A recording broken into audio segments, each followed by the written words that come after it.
Apocalipse 14, do 1 ao 12. Obrigado. Quero dar as boas-vindas hoje. Ela não está aqui, mas estava, né? Natiane, né? Está com seu esposo Júnior, com a pequena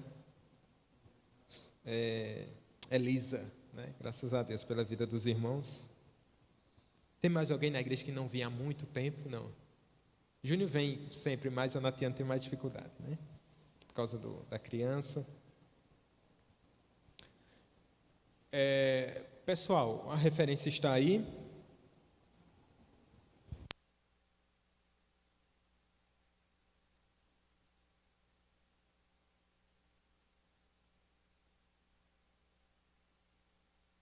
Nós vamos fazer essa leitura. Falando sobre o 666 como algo subjetivo, eu me lembro de anos atrás, a Honda, eu não sei se era um modelo Fan, CG, Titan, não me lembro, ela tinha dentro do farol, ela tinha uma pecinha de plástico, como se fosse uma cruz de cabeça para baixo. Eu não lembro se vocês lembram disso, né? E foi um frisson muito grande na época que as motos estavam sendo consagradas ao diabo, né? O pneu, me lembro que tinha alguma coisa Demon, era a marca que tinha Demon, que lembrava demônio, né? E teve muita coisa na época, os pessoal dizendo, não compre Honda e tal. Meu amigo, é só montar e dizer, agora é de Jesus, né? Agora é do Senhor. A mesma coisa é válido para o número 666, né? A gente entende que é algo muito mais subjetivo. Foi muito boa a explicação do pastor, que se fosse algo literal era mais fácil a gente identificar. Mas Satanás é sorrateiro. Ele quer, na verdade, fazer com que os crentes sejam infiéis, né? Então, com artimanha, ele tentará isso. Agora sim, Apocalipse 14, vamos ler esse texto, irmãos, lá no finalzinho. A gente está passando aí da metade do livro de Apocalipse. Lembrando que nós temos usado o material de suporte do pastor Leandro Lima. Eu também uso um comentário de um teólogo chamado G. Cabil. Então, parte do que nós vamos falar é compartilhado do pensamento, é extraído também do pensamento desses homens, tá bom? Vamos ler? Olhei, e eis o Cordeiro em pé sobre o monte Sião, e com ele 144.000, tendo na fronte escrito o seu nome e o nome de seu pai. Ouvi uma voz do céu como voz de muitas águas, como voz de grande trovão. Também a voz que ouvi era como de arpistas quando tangem a sua harpa. Entoavam um novo cântico diante do trono, diante dos 4 seres viventes e dos anciãos, e ninguém pôde aprender o cântico, senão os 144.000 que foram comprados da terra. São estes os que não se macularam com mulheres, porque são castos. São eles os seguidores do Cordeiro, por onde quer que vá. São os que foram redimidos dentre os homens, primícias para Deus e para o Cordeiro.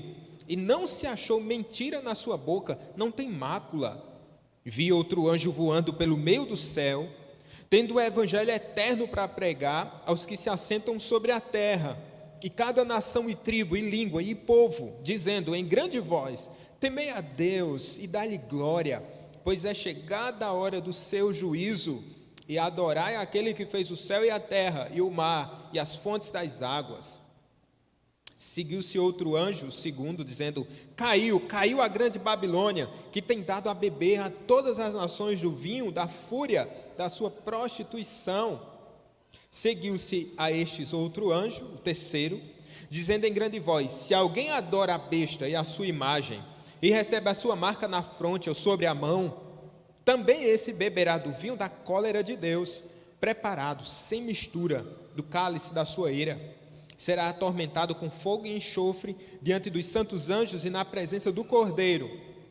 A fumaça do seu tormento sobe pelos séculos dos séculos, e não tem descanso algum, nem de dia, nem de noite. Os adoradores da besta e da sua imagem, e quem quer que receba a marca do seu nome, aqui está a perseverança dos santos. os que guardam os mandamentos de Deus e a fé em Jesus. Oremos mais uma vez. Pai, te entregamos as nossas vidas e que o nosso falar seja agradável na tua presença, Senhor. E que o teu povo seja abençoado mais uma vez por meio desse livro tão especial. Assim nós oramos. Amém. Amém.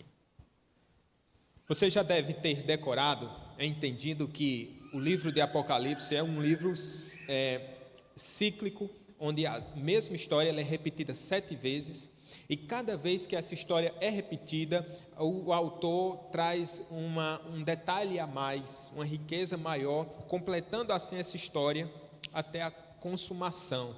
É uma história que percorre desde da ascensão do Senhor Jesus, da vitória de Jesus sobre a morte, até o juízo final e a consumação de todas as coisas. Essa parte da história, Apocalipse trata sobre a história da igreja. Uma igreja que parece derrotada, parece pequena, às vezes tímida, não se engane. Apocalipse mostra a face gloriosa da igreja, a igreja vitoriosa por causa do Cordeiro que venceu. Então o livro traz esperança. Esse texto que nós vamos ler nessa manhã, que lemos e nós vamos explicar daqui a pouco, é um livro de esperança. Talvez você lembre que nos últimos capítulos, me parece que o teor estava sendo bem pesado. Não me parece, de fato, estava sendo por causa da besta que emergia do mar, da terra, das testemunhas que foram mortas em praça pública e que havia cânticos de parte dos inimigos da igreja. E agora, Apocalipse volta a trazer uma visão de esperança. Sim, porque no primeiro plano da igreja, irmãos, deve estar a esperança e a vitória. Quando nós invertemos essa ordem, quando nós colocamos o pessimismo, quando nós colocamos a derrota, quando nós colocamos a perseguição, quando nós colocamos as fraquezas, isso aí não glorifica ao Senhor. Nós precisamos entender, primeiro, o que a igreja é. A igreja já é vitoriosa, mas no meio da sua peregrinação, ela haverá de sofrer, mas porque ela já é vencedora. Temos ciclos de 7, como eu falei para vocês. No começo, há uma visão da glória do Cristo glorificado, e a carta às 7 igrejas da Ásia, que representa as igrejas de todos os tempos, não é? Depois a gente vê o Cristo glorificado e 7 selos sendo abertos, e a cada selo sendo aberto, as ordens daquele selo eram consolidadas e executadas na terra, que trata tanto da perseguição da igreja, quanto de maneira majoritária da resposta à oração dos santos. Então a igreja, o mundo que sofre, e é um prenúncio do juízo final, não é o juízo final ainda. E quando a gente olha os selos e diz, meu amigo, o desmantelo já está grande, né? O peso de Deus, a mão de Deus pesando sobre o mundo, mas calma, é só o começo do fim. Depois a gente vai ver a visão das 7 taças, que nós temos vimos até o final do capítulo 11, e aqui do capítulo 12 ao capítulo 14, nós temos aqui outro intervalo interessante. E aí, como eu falei para vocês do teor que nós vimos, a mulher e o dragão, viu-se que o dragão, ele persegue a mulher para tentar destruir o seu filho, mas esse filho nasce, é o Senhor Jesus Cristo. Essa é uma batalha celeste. O dragão perde essa batalha, ele é enviado à terra furioso, porque o seu poder agora é limitado, porque não pode mais intentar acusação contra os eleitos de Deus, mas aí ele vem à terra para perseguir a igreja, e ele tem aliados, a besta que emerge do mar, a besta que emerge da terra, e agora nessa porção que nós vamos ler, nós vamos ver o dragão com o terceiro aliado, tá certo? Vamos então, nosso desejo é irmos até o versículo de número 12. O capítulo 14, eu disse para vocês, marca o retorno ao tema da esperança. É melhor considerar do capítulo 14, verso 1 até o 15, verso 4, como sendo uma outra narrativa profética do verdadeiro juízo final e da recompensa futura. Vamos ficar com isso em mente? A recompensa futura e o juízo final. Então é outra seção onde essas coisas vão estar muito bem demarcadas. Nos primeiros 5 versículos, nós vamos ver a realidade da igreja vitoriosa, que canta, que é jubilosa, E na outra parte desse texto a gente vai ver aqueles que não têm o selo de Deus e por isso vão sofrer as consequências. Tá certo? Quero começar com vocês olhando a primeira voz celeste. Temos um conjunto, eu esqueci de falar, que são o outro 7 dessa história, são as 7 vozes celestes, tá bom? São 7 vozes. A gente viu a carta das primeiras 7 igrejas, nós vimos os 7 selos, os 7 candeeiros e temos 7 vozes agora. Então, 7 vezes Apocalipse vai mostrar esse número 7 de maneira mais explícita, ora implícita. Agora é de forma mais implícita, tá bom? Então é a demarcação do centro. Lembra do 7? Você não precisa ser tão bom em matemática, eu não sou e já cheguei a essa conclusão. Então no 4 nós estamos na metade, né, do 7. Vamos lá. Olha o versículo 1 comigo. Olhei, e eis o Cordeiro em pé sobre o monte Sião, e com ele 144.000, tendo na fronte escrito o seu nome e o nome de seu pai. Aqui a gente começa a ver, irmãos, a visão do Cordeiro de Deus. Ele entra em cena novamente. Nós vimos no capítulo 5 o Cordeiro de Deus no céu, quando João ele é levado nessa visão e vê-se que há um livro que ninguém pode abrir. Na ocasião, Jesus Cristo toma esse livro, e quem é digno de abrir o livro? O Cordeiro de Deus. Ali ele é digno de abrir esse livro, a exaltação, a glorificação do Filho de Deus. Mais uma vez aqui está dizendo, João viu o Cordeiro em pé, onde? Sobre o monte Sião. É interessante que no capítulo 13, verso 11, olhe comigo, há outro Cordeiro.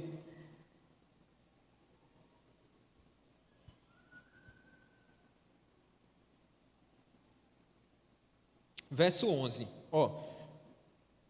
quem é que pode ler? Vocês, Cassandra, pode ler, minha irmã? Versículo 11, 13 e 11.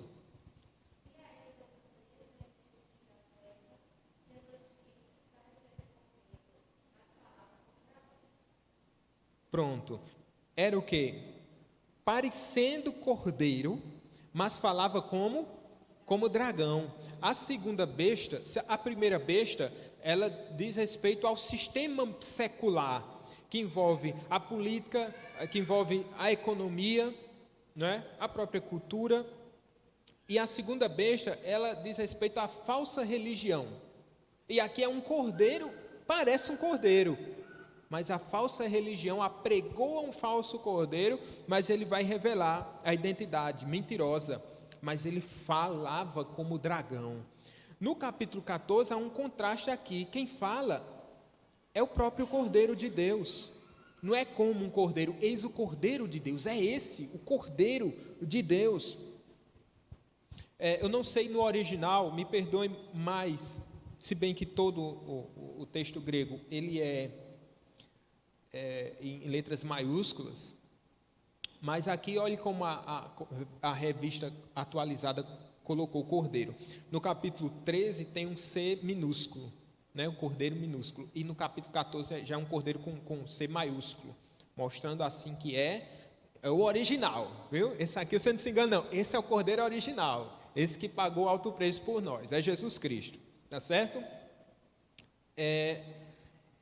Veja, ele está em pé sobre o monte Sião.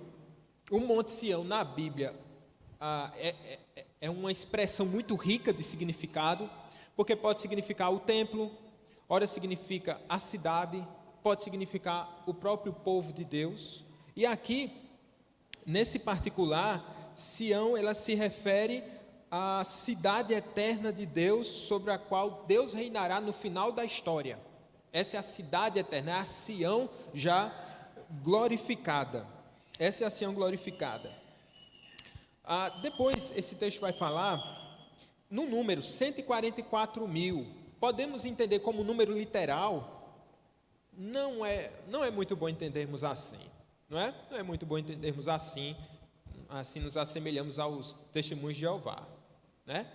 Esse 144.000 é um número simbólico que representa a igreja de todos os tempos. E aqui a gente simbolicamente temos representado as 12 tribos de Israel, os 12 apóstolos, multiplicado, 12 por 12, ainda vezes 1000, dá 144.000.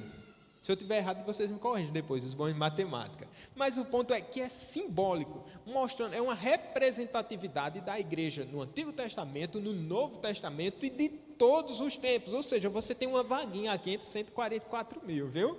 Amém? Veja, esses são os redimidos no céu e na terra. Eles têm um símbolo, eles têm na fronte escrito o seu nome e o nome de seu pai. Em Apocalipse, o nome, ele diz respeito à identidade. Eles têm esse símbolo que mostra a propriedade. Eles têm na fronte escrito o seu nome e o nome do seu pai. É curioso que é na fronte, não é no lugar escondido, onde não possa se ver, mas é algo que que pode ser visto claramente por qualquer pessoa. Nessa terra, o nome de Cristo, ele é mais glorificado e fica mais acentuado quando nós estamos numa vida de santificação, né? Às vezes a nossa luz está fraquinha, espero que a luz de vocês estejam bem fortes. Mas no que tange aqui a divisão entre eleitos e não eleitos, entre salvos e os ímpios, há uma diferença gritante.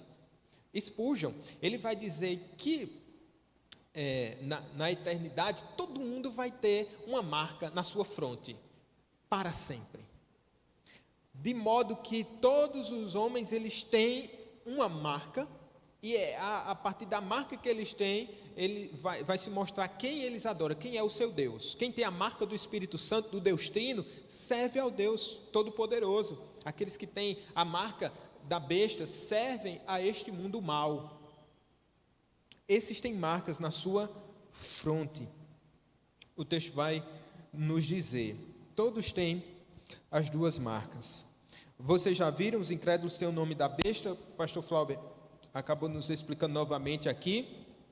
Sem o nome e o selo divino, é impossível entrar na Sião eterna. Essa é a porta de entrada para o céu. Esse selo, dado àqueles que se arrependeram e creram. Alguns países, nesse tempo de pandemia, têm fechado as portas para brasileiros e também para algumas nações, porque eles veem um perigo potencial de infecção, né? Então, você mostra lá, diz assim, você não pode, de onde você é, você não pode entrar. De maneira inversa, e para a glória de Deus, aqueles que têm no seu passaporte, não uma assinatura, mas o sangue do Cordeiro de Deus, esses podem entrar em Sião. Esses já tiveram seu passaporte carimbado, comprado e garantido. E hoje, você já é cidadão dos céus.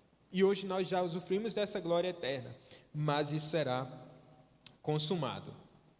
Olha o que diz o versos 2 e 3. Ouvi uma voz do céu, como voz de muitas águas, a voz de grande trovão. Também a voz que ouvi era como de arpistas quando tangem a sua harpa. Eles entoavam um novo cântico diante do trono, diante dos 4 seres viventes e dos anciãos. E ninguém pôde aprender o cântico, senão os 144.000 que foram comprados da terra. Se você tem lido o Apocalipse, você já percebeu que é um livro de muitos cânticos, de muita celebração. No capítulo 4 ou 5 há um cântico celebrando ao Deus Criador. Depois tem outro cântico celebrando ao Deus Salvador. E no decorrer de Apocalipse nós vamos ter vários cânticos. Eis aqui a expressão de um cântico. Não é nada discreto. Olha, ouvi a voz do céu como voz de muitas águas. Você já ouviu a voz de muitas águas? Quando você está lá no litoral, tempo de férias. Ô, saudade. Aí você fica escutando a voz de muitas águas, imponente, aquela coisa, né? Diz, meu Deus, é um estrondo que atrai, né? É uma coisa maravilhosa. Alguns têm certo medo, preferem ficar olhando de longe. Mas veja, primeiro, é uma voz de muitas águas. Depois aqui, é como voz de grande trovão. Ou seja, um símbolo da terra, outro símbolo do céu, né? Mostrando a grandiosidade de tudo isso. Aí depois vem com a suavidade tão grande. Também a voz que eu vi era como de arpistas quando tange sua harpa. Você já foi num concerto, não um concerto de carro, um concerto musical? Eu acho extraordinário. né? Extraordinário. E nesses anos a gente não tem tido Festival Internacional de Música, né? Sempre tem aqui em Campina Grande Festival Internacional de Música, acho que é isso. E aí, sempre quando tem, eu gosto de ver, é uma das poucas oportunidades que a gente tem de ver orquestras, e é muito interessante a harmonia, né, de todos os instrumentos ali, e você vê um maestro regendo, e você consegue discernir cada som, e diz, que beleza é essa? Veja que som maravilhoso. Será que sai alguma coisa bonita daqui? É um som como de muitas águas, um forte som de trovão, e agora um som como de um arpista. Eita, que bênção, hein? Eric, naquele violão que está parado lá, hein? Só esperando um tocador. Mas o som aqui é maravilhoso. E ninguém pôde aprender o cântico, senão os 144 mil que foram comprados da terra. Esse é um cântico exclusivo. Somente aqueles a quem Deus pôs um novo cântico em seus lábios, estes estão habilitados a cantar esse cântico. Só aqueles que foram redimidos podem cantar. Só aqueles que foram salvos e têm na sua fronte a marca do Senhor estarão nesse lindo coral. Meu irmão, nesse lindo coral, até os mais subtonados, desafinados, quando entrarem nesse coral, eita, sua voz vai ficar tão preciosa, tão bela, tão linda, tão maravilhosa. A igreja agora que canta, por assim dizer, por causa dos pecados ainda semitonando, eita, nesse coral lindo vai ter uma harmonia preciosa, preciosa. Essa é a igreja perfeita, glorificada.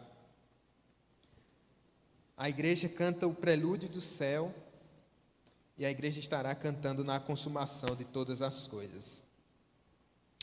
Olha o versículo 4 e 5. São estes os que não se macularam com mulheres, porque são castos. São eles os seguidores do Cordeiro por onde quer que vá. São os que foram redimidos dentre os homens, primícias para Deus e para o Cordeiro. Não se achou mentira na sua boca, não tem mácula. Agora a gente vai ver, irmãos, a descrição dos redimidos. Quem são estes? Eles não se macularam. Eles são castos. Não se macularam com mulheres. Opa, significa o que é isso aqui? Quer dizer que no céu só vai ter homens que não casaram, por exemplo? Não. É uma linguagem simbólica. Para entendermos melhor essa metáfora, é melhor entendermos como uma metáfora que diz respeito aos verdadeiramente santos, que de várias maneiras não cederam ao mundo, mas têm permanecido leais como virgem pura para o seu noivo. Esse é o significado. Vamos ver 2 textos. Eu vou pedir para o irmão Silvio, se puder, irmão, você pode ler um texto, Efésios 5, 27. Irmão, se estiver em casa, pode ir anotando aí, você pode acompanhar.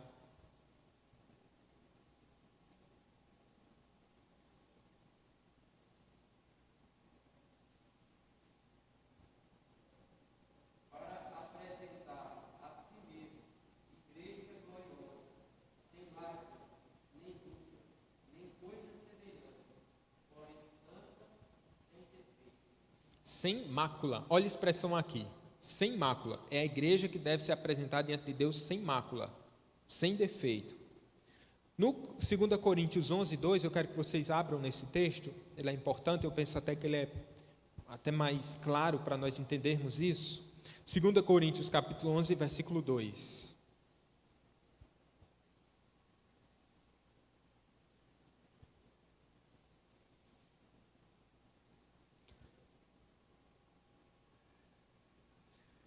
Diz assim, amados, 2 Coríntios 11, 2, porque zelo por vós com zelo de Deus, visto que vos tenho preparado para vos apresentar como virgem pura a um só esposo, que é Cristo. Aqui está falando a igreja de Corinto na sua totalidade, não para os solteiros, os castos, mas para a igreja que tem sido purificada. Você deve entender que no Antigo Testamento, a igreja muitas vezes, a igreja do Antigo Testamento, ela é acusada de prostituição. e hora advertida para não incorrer em prostituição. Então, a linguagem semelhante a esta. Como, por exemplo, também, se você lembra da igreja de Tiatira, você está em Apocalipse, então vamos lá, capítulo 2, verso 20. Para que você entenda qual a advertência aqui, qual o ponto aqui que o Espírito pretendia revelar. Essa é a igreja de Tiatira.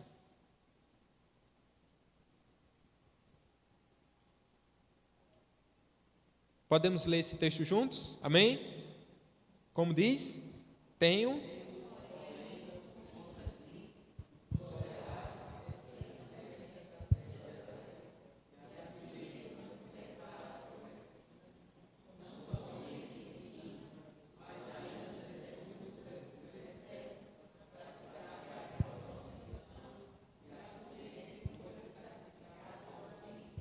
Exatamente, a prostituição e a idolatria, elas caminhavam juntas. E o primeiro significado para a prostituição, na verdade, é justamente o sucumbir diante de falsos deuses.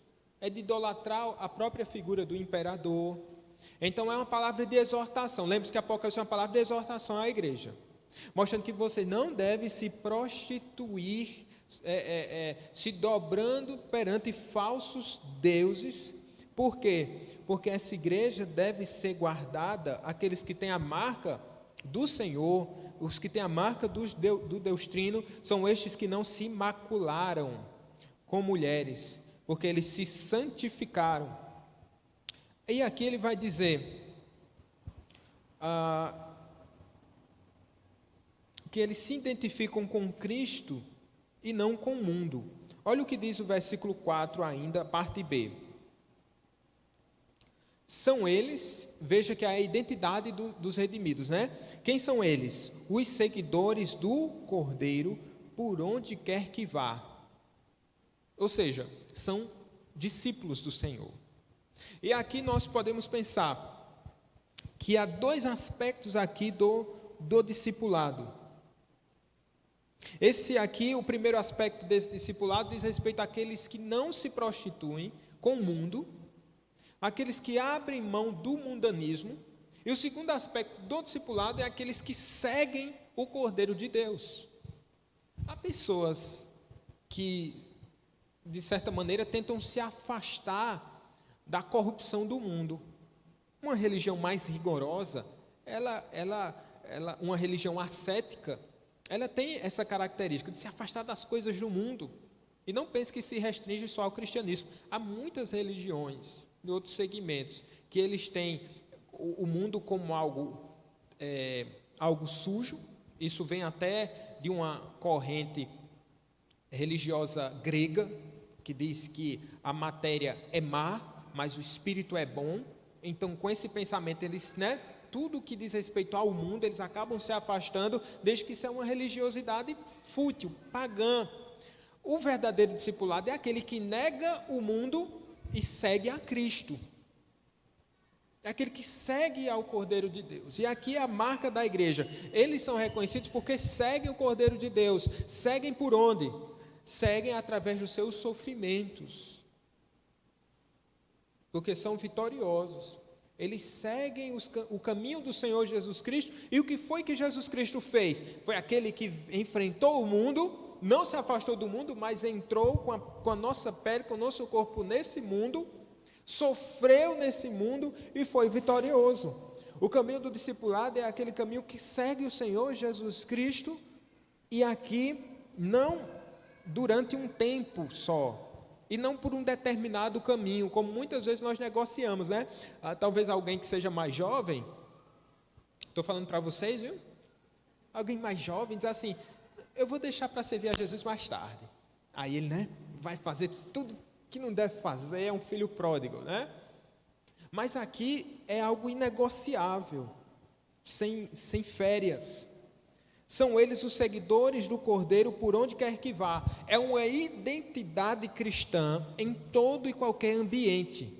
Mesmo naquele ambiente que é mais fácil testemunhar de Cristo, você deve saber qual o ambiente mais fácil de testemunhar de Cristo hoje. É na sua casa? E já é difícil, né? Meus filhos são crentes, minha esposa é crente, então me parece um ambiente menos hostil. Qual o ambiente mais difícil? Eita, quando eu vou para o trabalho. Tem gente que já se prepara com antecedência para ir para o trabalho, que sabe que lá vai ser prova. Ou então aquele está se preparando para ir para um ambiente escolar ou acadêmico. Lá que vai ser prova. Mas aqui, esse que segue o Cordeiro de Deus, ele não negocia. Eles seguem o Cordeiro por onde quer que vá. Essa é a marca dos redimidos. Por onde eles passam, eles seguem o Cordeiro de Deus. Eles seguem o Cordeiro de Deus. A segunda marca, eles foram redimidos. Essa palavra aqui é retirada do mercado de escravo romano, né? Eles foram comprados. Comprado por alto preço. Esses foram comprados. Esse aqui Satanás não pode encostar, porque esses foram comprados, né? Tem uma canção antiga que diz assim: sei que foi pago um alto preço. E foi alto mesmo. Esses são redimidos. É uma linguagem bíblica muito rica, de redenção, né? Aqueles que estavam mortos nos seus pecados, e agora estes que estão vivos no Senhor Jesus. E o livro de Apocalipse, ele tem um teor voltado especialmente para aqueles que foram, assim, os redimidos de fato, né? É uma palavra de perseverança. Inclusive, essa palavra a gente vai ler aqui, tá bom? Primícias para Deus e para o Cordeiro. Qual a ideia de primícia que a gente tem? É aquilo que vem primeiro, é a melhor parte. Essa é a melhor parte de Deus é a sua vida. Como primícia, você foi separado para o Senhor, como primícia. Tem um texto aqui de Jeremias, capítulo 2, versos 2 e 3. Queria que vocês abrissem, nós temos tempo ainda. Capítulo 2 de Jeremias, versos 2 e 3.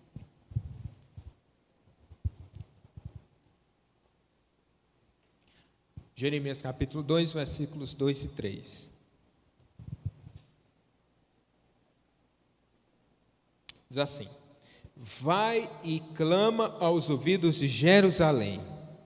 Assim diz o Senhor: lembro-me de ti, da tua afeição quando eras jovem, e do teu amor quando noiva, e de como me seguias no deserto, numa terra em que se não semeia. Então Israel era consagrado ao Senhor, e era o quê? As primícias da sua colheita. Todos os que o devoraram se faziam culpados, o mal vinha sobre eles, diz o Senhor. Veja que interessante essa linguagem. Eles são as primícias do Senhor, como um povo amado por Deus. E Jeremias vai falar das consequências. Todos que se devoravam se faziam culpados. O mal vinha sobre eles, diz o Senhor. Todos aqueles que tocavam na noiva do Cordeiro, estes pagavam um preço. E aqui eis os redimidos como primícias. Às vezes nós não tratamos o Senhor como nossa primícia, né? Como algo mais precioso para nós. Quantas vezes, né? Nós não pecamos, mas no contrário disso tudo, Deus nos tem como primícias dele, né? Por causa do seu Filho primogênito, né? Porque Deus amou o mundo de tal maneira que deu o seu Filho unigênito, que agora é primogênito dentre muitos, né? Por amor, seu povo. Verso 5, capítulo 14 de Apocalipse. Vamos ler juntos esse versículo pequeno? E não se achou mentira na sua boca, e não tem mácula. Não se achou mentira, mas não só a mentira nesse aspecto que nós entendemos, de omitir a verdade, enfim. Mas aqui tem um significado mais direto ao que os irmãos do primeiro século estavam passando. Eles estavam sendo tentados a mentir sobre a sua identidade cristã para terem, de certa forma, alguns privilégios, ou para não sofrerem alguma sanção. E por isso a palavra aqui, não se achou mentira na sua boca. Eles não escondem a sua identidade. Veja como é contraditório. Alguém que tem um selo na sua testa, com seus lábios mentir o que a sua testa está dizendo. A sua face já está dizendo. Então, quando nós omitimos a nossa identidade, nós estamos sendo tão contraditórios. E é impossível, não deve haver, pelo menos, essa contradição. E às vezes, quando nós falamos de alguma maneira para tentar nos eximir de alguma culpa, e isso acontece nos dias de hoje, isso não foi algo que aconteceu só com a igreja do primeiro século, mas às vezes omitimos o fato de sermos cristãos para podermos pecar livremente, na pior das hipóteses, ou para não testemunhar, ou porque as pessoas vão lhe taxar de alguma forma, ou porque você vai ter que pagar o preço. O fato é, quando um crente abre a sua boca dizendo que é cristão, ou quando de maneira mais forte testemunha acerca de Cristo, alguma coisa vai acontecer, né? De bom ou de ruim.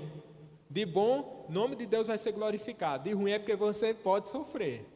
Pode sofrer. Às vezes somos tentados como Pedro foi, né? Pedro foi.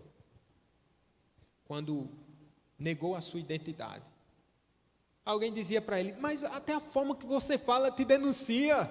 Nós vimos você com ele. E, não. Ou seja, Pedro tinha a marca na sua fronte, mas os seus lábios estavam negando. E eles diziam, é impossível, Pedro. É impossível. E às vezes, né, em alguns momentos nós podemos passar por essa tentação. Os irmãos estavam passando por essa tentação aqui. É ruim, né? Quando alguém pergunta, quando você pega assim no erro, e alguém pergunta assim, já naquele tom, você não é crente? Aí você, meu Deus, e agora? E agora? O fato é que a palavra aqui de Apocalipse é para que o povo de Deus honre com o nome que eles carregam na sua fronte. Eles não mentem para poder preservar suas vidas.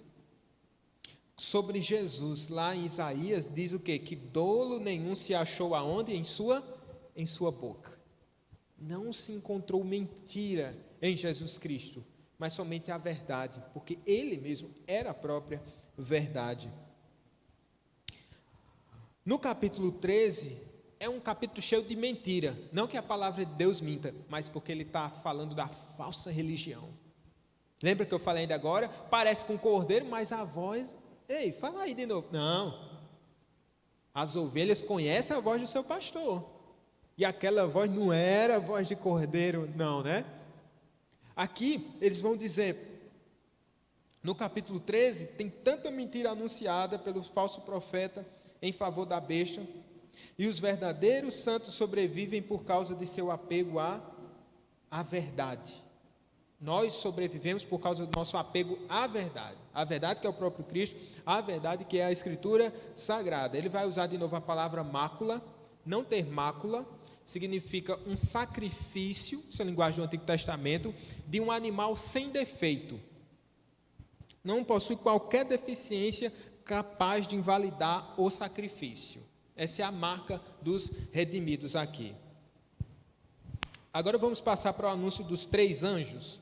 Tá certo? Nessa primeira parte, o ponto principal era mostrar o testemunho e a identidade daqueles que pertencem ao Cordeiro, que não se deixam levar, que não vivem marcados, né, pela marca da besta, mas que têm na sua fronte a marca do Senhor. E agora a gente vai ver a outra parte. Os outros, começando pelos anjos, né? Olhe, na sua versão aí, uma pesquisa rápida, no verso 6, tem um tema, um pequenininho. O que é que diz aí? A primeira voz. Veja, o mais interessante é que essa seja a segunda voz, porque já teve uma voz nos primeiros versos que nós lemos, tá certo? Consideremos então, é a primeira voz do anjo, mas é a segunda voz do texto, e por isso vai fechar um ciclo de 7 vozes, tá bom? Vamos prosseguir. Primeiro anjo, ele carrega um evangelho eterno. O foco agora passa dos redimidos para os não redimidos, para contrastar o destino dos dois. Olha o verso 6. Vi outro anjo voando pelo meio do céu. Ele tinha o que, irmãos? Um evangelho para pregar aos que se assentam sobre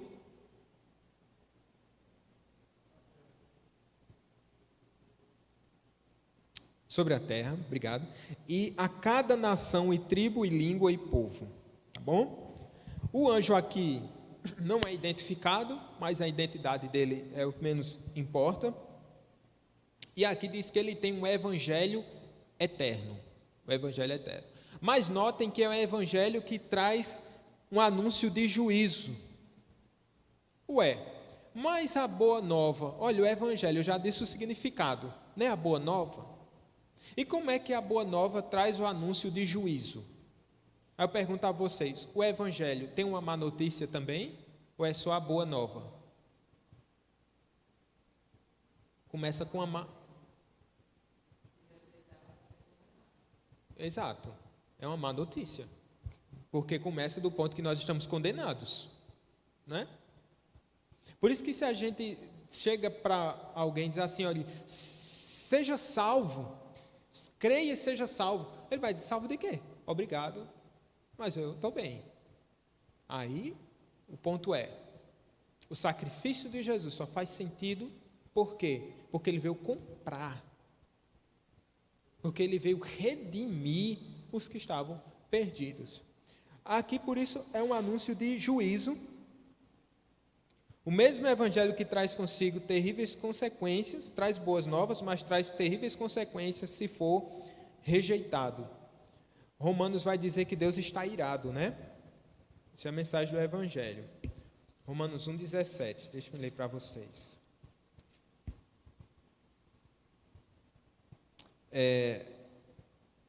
18. A ira de Deus se revela do céu contra toda impiedade e perversão dos homens que detêm a verdade pela injustiça. Deus irado contra os homens. Essa é a má notícia. Veja,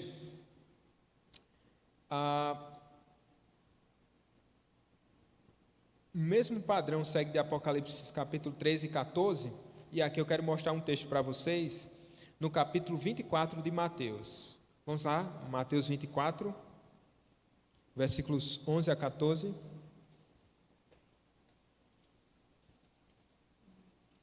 Eu queria que vocês pensassem na mesma estrutura dos capítulos 13 e 14 de Apocalipse. O capítulo 13 vai falar de falsos profetas, de uma iniquidade exorbitante.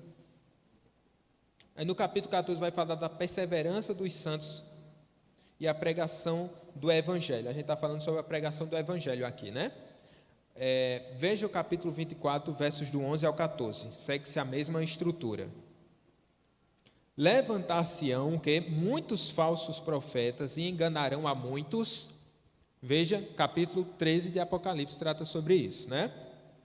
E por se multiplicar a iniquidade, capítulo 13 vai falar de uma iniquidade exorbitante, o amor se esfriará de quase todos, por isso a palavra em Apocalipse é o que? De perseverança. A perseverança diz o quê? Não deixa o amor esfriar. Perseverar é isso, é não deixar o amor esfriar. E no versículo 13, aquele, porém, que perseverar até o fim, esse será salvo. E olha a pregação aqui, e será pregado este evangelho do reino, por onde? Por todo o mundo, para testemunho de todas as nações, então virá o fim. Justamente, voltando para Apocalipse, esse evangelho tem sido pregado onde? Todas as nações, não é isso? Todas as nações, tribo, língua e povo. Então, segue-se aqui a mesma estrutura que nós vemos no livro de Mateus, as palavras do Senhor Jesus Cristo.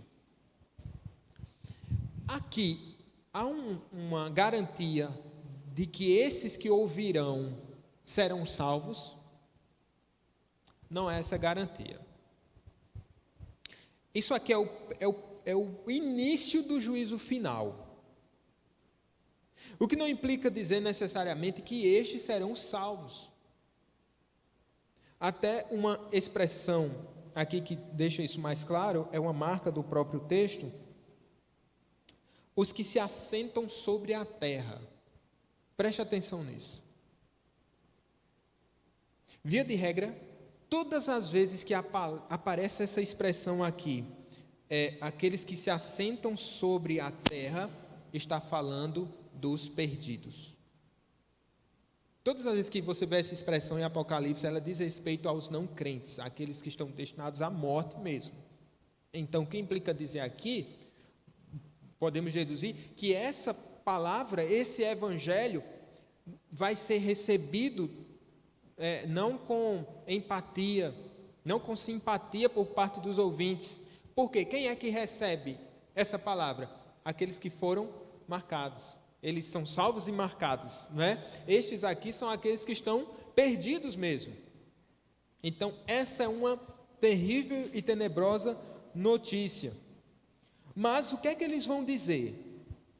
Você pode dizer, mas eles, dizendo em grande voz, olha o que diz o verso 7, temei a Deus e dá-lhe glória, pois é chegada a hora do seu juízo, e adorai aquele que fez o céu, a terra e o mar e as fontes das águas. Então o anjo está decretando assim, digam em grande voz, temam a Deus e dá-lhe glória, pois é chegada a hora do seu juízo, e adorai aquele que fez os céus, a terra, o mar e as fontes das águas.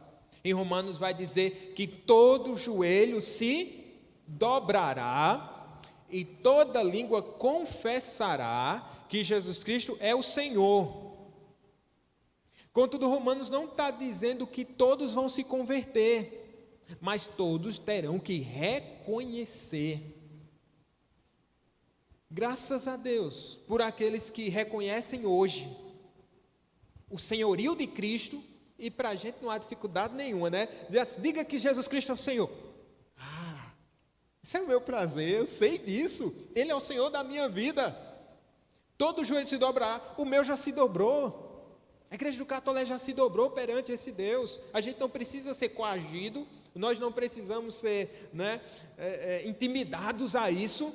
Pelo contrário, nós somos coagidos a nos dobrarmos diante de falsos deuses, mas diante do nosso Deus não. Eu lembro de Daniel, né? A casa estava caindo para Daniel, o destino dele era tenebroso, ele chega no seu quarto tranquilo. Parecia que tinha sido um dia maravilhoso, de lucro na empresa, de nota 10 na escola. Ele abre a sua janelinha, olhando para Jerusalém, se dobra e ora. Porque esse é o curso natural, essa inclinação natural da coluna dos santos, se inclinando para o chão, para adorar o Cordeiro de Deus, que foi morto, mas que ressuscitou. No entanto,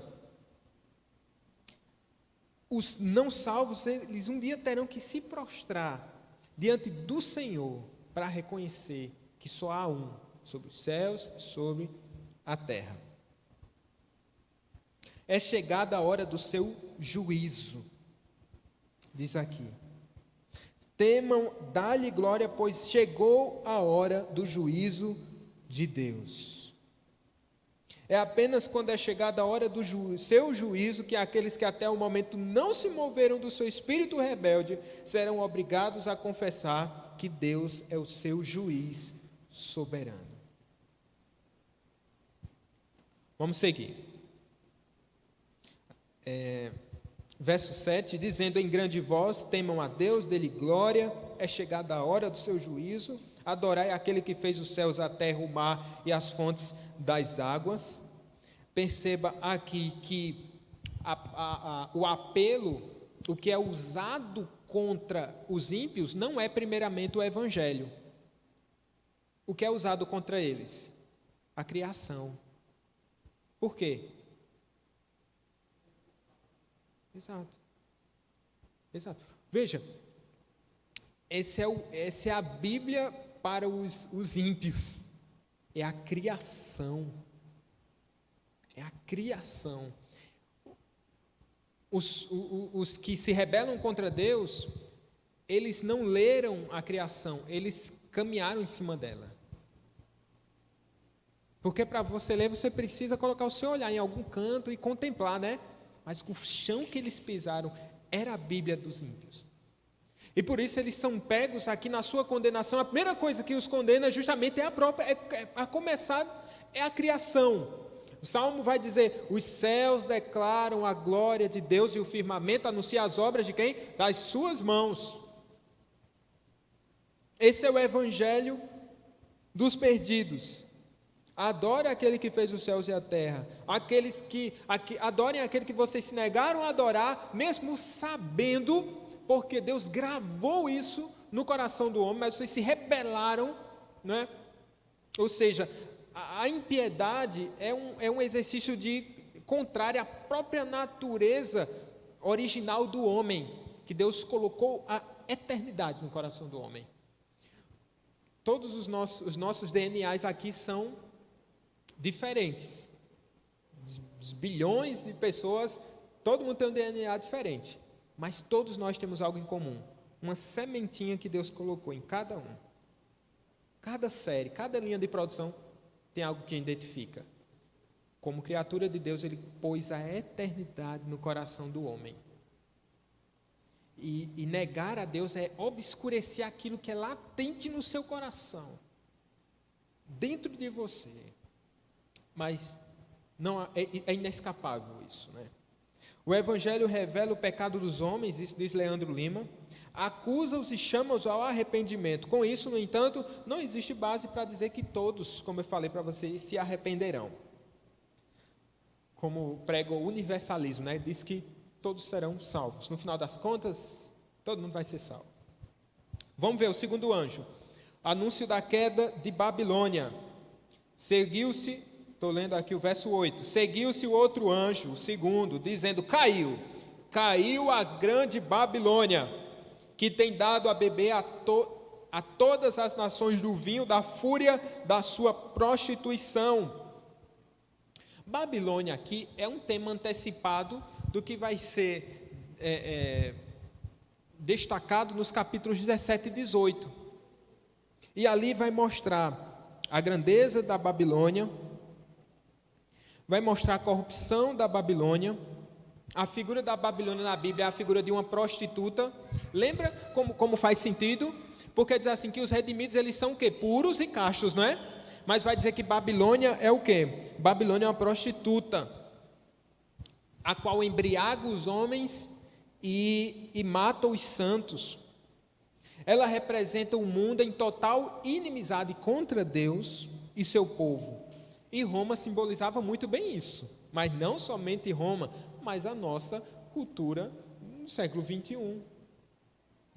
Babilônia representa tudo isso, mas Apocalipse vai usar a antecipação. Ela traz Babilônia, antecipa o tema da Babilônia, que ela vai tocar novamente nos capítulos 17 e 18 em maiores detalhes, para dizer o quê? Caiu a Babilônia. Gente, isso é formidável.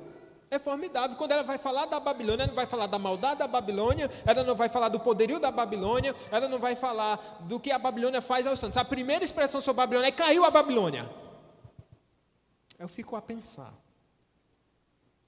como muitos acabam enaltecendo e temendo mais o diabo do que o próprio Senhor, Rei, Deus do universo. A primeira coisa, o diabo atua furioso em nossos dias, sim. Mas a gente pode dizer: caiu a Babilônia. Ele já está derrotado. O sistema secular, onde a gente diz assim: nossa, a igreja vai ser, pisada pelos ímpios, dias ruins nós estamos para viver, vamos preparar, irmão, vamos nos preparar para o pior, vamos. Mas eu quero dizer para vocês: caiu a Babilônia. Está capengando e aquele que cai atirando, ele cai atirando, mas já está derrotado. Pelo sangue que desceu da cruz, o sangue poderoso, pela tumba vazia, o Deus poderoso nós servimos, irmãos. Quando vai falar da Babilônia, para que os santos não temam, não pule para o capítulo 17 não, está aqui, olha, caiu a Babilônia, foi vencida pelo poder de Deus. O tema de Apocalipse é o quê? Somos mais do que vencedores. Não é uma vitória qualquer não, é tipo aquele 7-1, lembra, né? Caiu mesmo, foi uma vitória. Por isso Apocalipse é o livro da esperança. Olha só, tem dado, verso 8, tem dado a beber a todas as nações do vinho da fúria da sua prostituição, que diz respeito aqui à sedução ardente, que é a mesma artimanha para com o povo de Deus. O vinho que embriaga as nações é que as impede de atender ao chamado do Evangelho. Você já viu um ébrio atender a algum chamado com lucidez? Não, né? Ele não tem como seguir no caminho porque ele é ébrio. Aqui é um mundo que foi seduzido, e porque foi seduzido, ele não consegue seguir Jesus por onde quer que ele vá.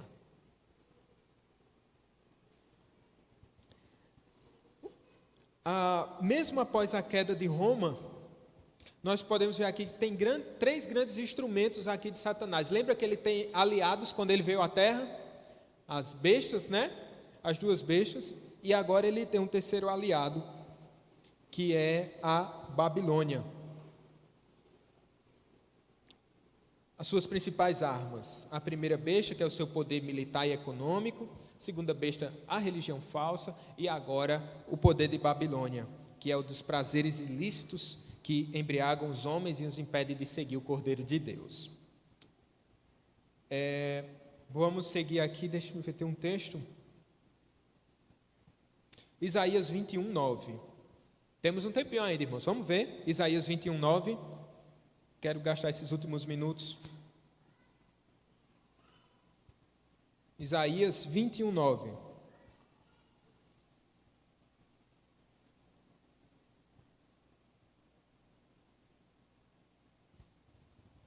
Simone, pode ler esse texto?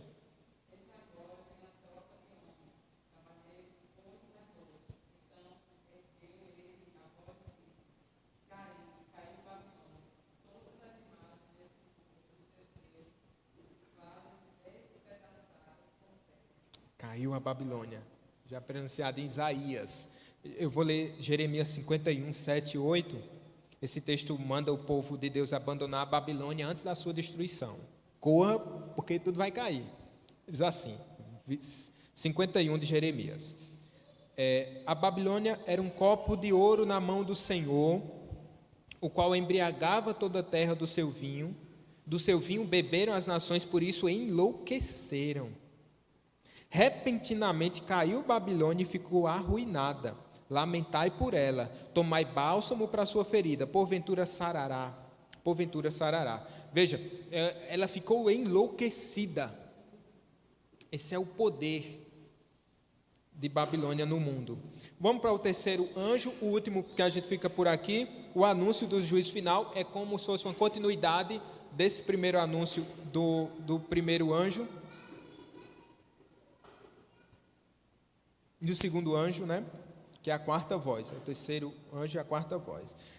Eu vou ler agora dos 9 ao 12, vou ser breve. Diz assim: seguiu-se a estes outro anjo, o terceiro, dizendo em grande voz: se alguém adora a besta e a sua imagem, e recebe a sua marca na fronte ou sobre a mão, também esse beberá do vinho da cólera de Deus, preparado sem mistura do cálice da sua ira, e será atormentado com fogo e enxofre diante dos santos anjos e na presença do Cordeiro. 9 e 10. Ou seja, quem se deixar embriagar por Babilônia vai ser destruído juntamente com ela. Esse é o preço. Receber a marca da besta se relaciona aqui com o cálice da prostituta. Todo aquele que participa do culto ao imperador, mostra na linguagem da época, esse se prostituiu diante de falsos deuses. E aqui vai falar do vinho da cólera de Deus, sem mistura. O que é que significa isso? Olha, Jesus, ele tomou o cálice da ira de Deus, ele bebeu o cálice da ira de Deus. Mas ele bebe o cálice da ira de Deus, ele recebe toda a ira do Senhor Deus, mas ali a ira misturada com o quê? Com misericórdia. Porque por meio do seu sacrifício houve salvação, não é verdade? Mas aqui diz que a ira vai ser sem mistura, ou seja, destituído de qualquer elemento de misericórdia. Não haverá misericórdia no juízo final, não haverá a graça de Deus, é o vinho sem mistura.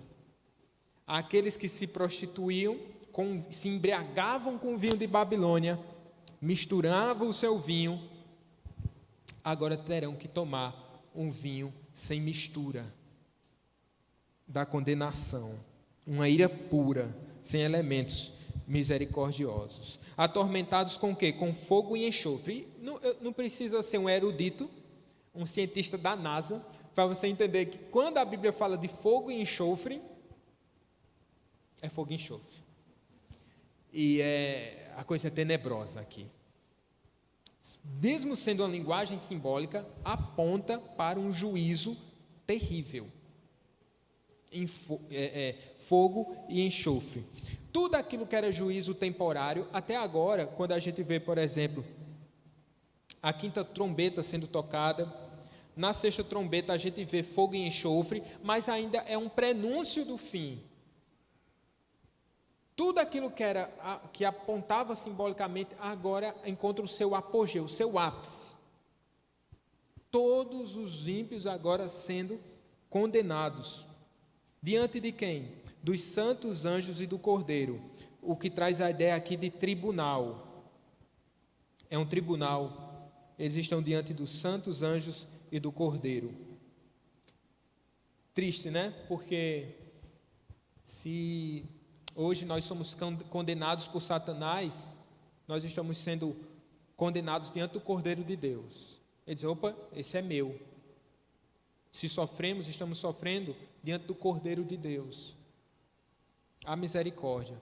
Mas aqui o Cordeiro de Deus estará como um juiz de toda a terra. Não é? Não vai haver clamor, não vai haver misericórdia. E aqui, prossigamos.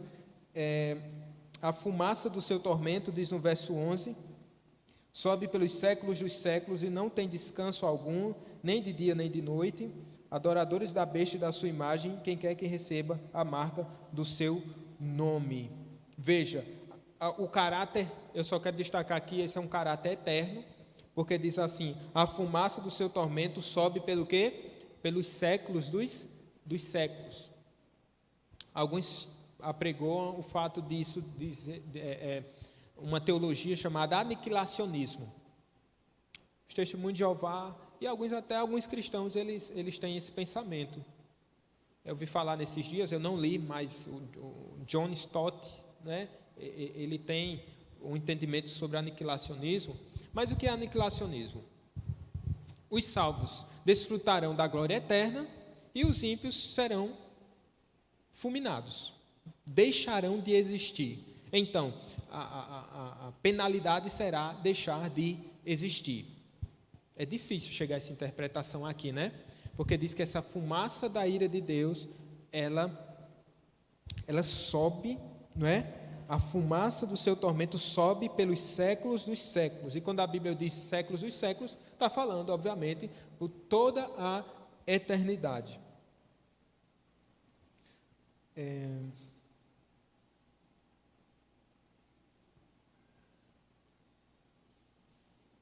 Versículo 12 é o último. Aqui está a perseverança dos santos, os que guardam os mandamentos de Deus e a fé em Jesus Cristo. A palavra é, vale a pena perseverar em meio ao sofrimento. A breve e momentânea tribulação que vocês estão passando, essa era a mensagem à igreja, a mensagem para hoje, a breve e momentânea tribulação que vocês estão passando, não se compara com a eternidade de glória e graça, e não se compara com o juízo eterno sobre aqueles que têm sobre a sua fronte e sobre a sua mão a marca da besta. Não se comparam, não há preço. É como não? A Bíblia estava antecipando, descortinando o futuro, dizendo, olha o que espera vocês, veja, é glória eterna. Olha o que esperam os que negam a Cristo e que perseguem vocês. O destino deles é a morte, é a perdição. O destino deles é fogo e enxofre. Isso deveria trazer um ânimo para os irmãos, dizendo assim, então vale a pena continuar seguindo Jesus por onde quer que vá. Vale a pena perseverar. Vocês não precisam reagir de maneira violenta, respondendo aos ataques satânicos e da Babilônia, mas vocês podem esperar no Senhor. A perseverança é explicada como consistindo em guardar os mandamentos de Deus e a fé em Jesus Cristo. Guardem os mandamentos de Deus, guardem a fé no Senhor Jesus Cristo. Voltem pegando a linguagem das igrejas, voltem ao primeiro amor, se firmem nesse amor, sigam nesse amor até o fim. Essa é a mensagem dada até aqui. Tá bom, meus irmãos? Só recapitulando, assim nós encerramos, falando sobre as duas naturezas do discipulado. Lembra que eu falei, a partir desse texto, a primeira delas, negar o mundo, negar, seguir o padrão desse mundo, mas, por sua vez, se voltar para o Senhor Jesus Cristo e seguir o Senhor aonde quer que vá. É uma palavra de encorajamento e de exortação para aqueles que costumam deixar Jesus em casa e ou Jesus na igreja, alguns deixam Jesus na igreja, que se voltam para Jesus só aos domingos. Não, leve Jesus para você. Levemos Cristo conosco, ou melhor, sigamos o Cordeiro de Deus, onde quer que vá. Cordeiro de Deus, onde quer que vá. Tá certo? Vemos também sobre tornar semelhante a Cristo. Aqueles que seguem a Cristo se tornam como Ele é. Se tornam como Ele é. E há um padrão aqui: você se torna aquilo que você adora. Se você adora o dinheiro, você vai se tornar parecido com o dinheiro. É uma idolatria. Mas aqueles que se voltam para Jesus, há um processo. Cada vez mais eles se tornam parecidos com o Senhor. Cada vez mais parecidos com o Cordeiro de Deus. A importância da perseverança em meio às tentações, cuidado com a cultura materialista, né, que nós temos vivido. Tem um testemunho do pastor Valdeci, foi contado aqui no encontro de casais, e teve um vídeo que acho que o pastor colocou no grupo da igreja, eu não sei, né, do pastor Valdeci. O pastor disse que comprou um carro na época, um carro novo que ele gostava muito, e estava com uma boa condição financeira, etc. E a esposa o animou. Se a esposa anima, a gente compra, né? Se a esposa está com o pé atrás, é melhor não ir tão longe. Mas filho, você compra o carro para você. Comprou um carro. Aí alguém opinava assim: você já tentou colocar uma bancada de couro em inglês? Aí se animou, colocou. Aí estava lá, assim, já pensei em colocar aquele sonzão. Ele, eita, vou colocar um som. Passando muito tempo no trânsito de São Paulo, né? Colocou um som e tal. Perdão. E teve um dia que ele saiu, foi para um compromisso, me parece. Aí quando saiu, não vi o carro, disse: esqueci onde foi que eu estacionei o carro. Procurou. Depois que ele atentou que, como a gente usa a linguagem, o dono chegou e levou. O carro foi roubado, né? E aí ele lidou muito bem com essa situação.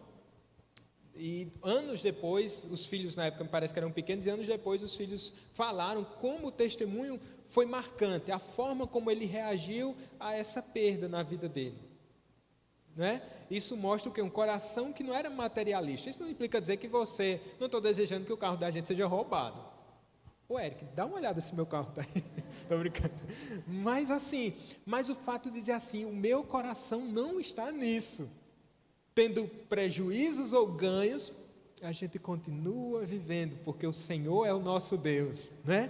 Com lucro lá em cima, o Senhor é o meu Deus. Quando a conta chega no vermelho, cheque especial, o Senhor é o meu Deus. Ele é o Cordeiro de Deus. Eu vivo baseado na glória dele, né? Cuidado com a cultura materialista, né? A gente pensa, o sinal é na mão, e na fronte e na mão, mas cuidado para que o seu Deus não esteja no seu cartão de crédito, né? Precisa ter cuidado com isso. Finalmente, esse texto fala de duas realidades, né? Uma primeira realidade que mostra a marca dos que estão, que têm o Espírito de Deus, e a marca daqueles que têm a característica daqueles que têm a marca da besta. É sempre bom fazer essa pergunta: você tem a marca do Espírito de Deus? Pelos frutos conhecereis. Você que está assistindo, qual é a marca que você carrega? Você segue o Cordeiro de Deus? Se você não segue o Cordeiro de Deus, eu tenho uma boa notícia. Lembre-se que no juízo final, só a parte do juízo do Evangelho prevalecerá para os não salvos. Mas hoje tem uma boa notícia. Você pode se voltar para o Cordeiro de Deus. Há uma péssima notícia: estamos condenados sem Cristo. mas o sacrifício do Senhor é válido. Se converta, creia e você será salvo. Igreja, creia no Senhor Jesus, vocês serão salvos, tá bom? Coloque nele a sua confiança. Amém?